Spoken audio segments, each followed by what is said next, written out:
എല്ലാ വർഷം ഒരു നോമ്പെങ്കിലും പിടിക്കാറുണ്ട് കേട്ടോ. ഇപ്രാവശ്യം എങ്ങനെയാണ് എന്താണെന്നൊന്നും അറിയില്ല. ജിമ്മിന് പോകുന്ന കാരണം കൊണ്ടും കുറച്ച് ഹെൽത്ത് ഇഷ്യൂസ് ഒക്കെ ഉള്ള കാരണം കൊണ്ടും ദൈവത്തിൻ്റെ നിശ്ചയം പോലെ നടക്കട്ടെ എന്ന് വിചാരിച്ച് മുന്നോട്ട് പോവുകയാണ് കേട്ടോ. ഈ മാസം 24-ാം തീയതി നമ്മുടെ അമ്പലത്തിൽ പൂരാണ്. പൂരായിട്ട് എന്തായാലും മൊത്തത്തിലൊരു നനച്ചുകൂലി ആവശ്യമായ കാരണം കൊണ്ട് എല്ലാ പൊടികളും തട്ടിത്തുടയ്ക്കാനായിട്ട് ആ സമയം ഇങ്ങനെ സ്വരുക്കൂട്ടി വെച്ചിരിക്കുക. അപ്പോൾ നമുക്ക് എന്തായാലും ഭാഗ്യം കിടന്നുറങ്ങുന്നുണ്ട്. ഭാഗ്യം ഇവിടെ നിന്ന് എണീപ്പിച്ച് വിട്ടിട്ട് ഇവിടേക്കൊന്ന് വൃത്തിയാക്കാമെന്ന് വിചാരിച്ചു. ഇതാണ് നമ്മുടെ മാസ്റ്റർ ബെഡ്റൂം കേട്ടോ. ഇതിൻ്റെ ഉള്ളിൽ ഇങ്ങനെ ഒരു ചെറിയ കബോർഡ് ഉണ്ട്. അതിൻ്റെ ഉള്ളിലാണ് അത്യാവശ്യ സാധനങ്ങളൊക്കെ വെക്കാറുള്ളത്.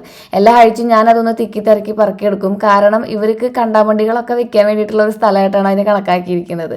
എന്തായാലും നമ്മുടെ ബെഡിൽ ആദ്യം ഇട്ടിരിക്കുന്നത് നമ്മളൊരു ഫിറ്റഡ് ബെഡ്ഷീറ്റ് ആയിരുന്നു. അതൊരു വെൽവെറ്റ് ആയിരുന്നു. അത് മാറ്റിയിട്ട് ഇതാ പുതിയതൊരെണ്ണം മേടിച്ചിട്ടുണ്ട്. അതിടാൻ പോവാണ് കേട്ടോ. ഇതിൻ്റെ തലോണകൾ പൊതുവേ എനിക്ക് നമ്മുടെ ഇവിടുത്തെ പിള്ളമ്മയ്ക്ക് പാകാവാറില്ല. പക്ഷേ ഈ ഒരു ബെഡ്ഷീറ്റിനൊപ്പം കിട്ടിയിട്ടുണ്ടായിരുന്ന ഫിറ്റഡ് ബെഡ്ഷീറ്റിനൊപ്പം കിട്ടിയിട്ടുണ്ടായിരുന്ന പില്ലോസ് നമ്മുടെ വലിയ തലോണകളിലേക്ക് പാകാവുണ്ടായിരുന്നു. അത്രയും വലിപ്പമുള്ളതായിരുന്നു കേട്ടോ. എനിക്ക് ഭയങ്കര ഇഷ്ടമാണ് ഫിറ്റഡ് ബെഡ്ഷീറ്റ് ഉപയോഗിക്കാൻ വേണ്ടിയിട്ട്. ഇട്ടോടത്ത് കിടക്കുമെന്ന് അറിയില്ലേ, ആ ഒരു ഫീലാണ് കേട്ടോ.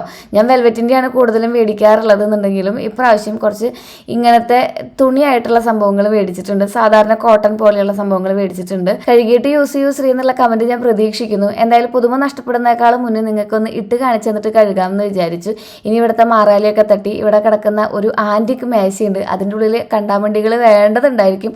അതൊക്കെ ഒന്ന് അടക്കി പറക്കി നമ്മുടെ റൂം ഇതാ കിടിലനും കുട്ടപ്പനും ആക്കി എടുത്തിട്ടുണ്ട്. ബെഡ്ഷീറ്റിന്റെ ലിങ്കും ബാക്കി ഡ്രസ്സിന്റെ ലിങ്കും കാര്യങ്ങളും ഒക്കെ ഞാൻ ടാഗ് ചെയ്ത് കൊടുത്തിട്ടുണ്ട് കേട്ടോ.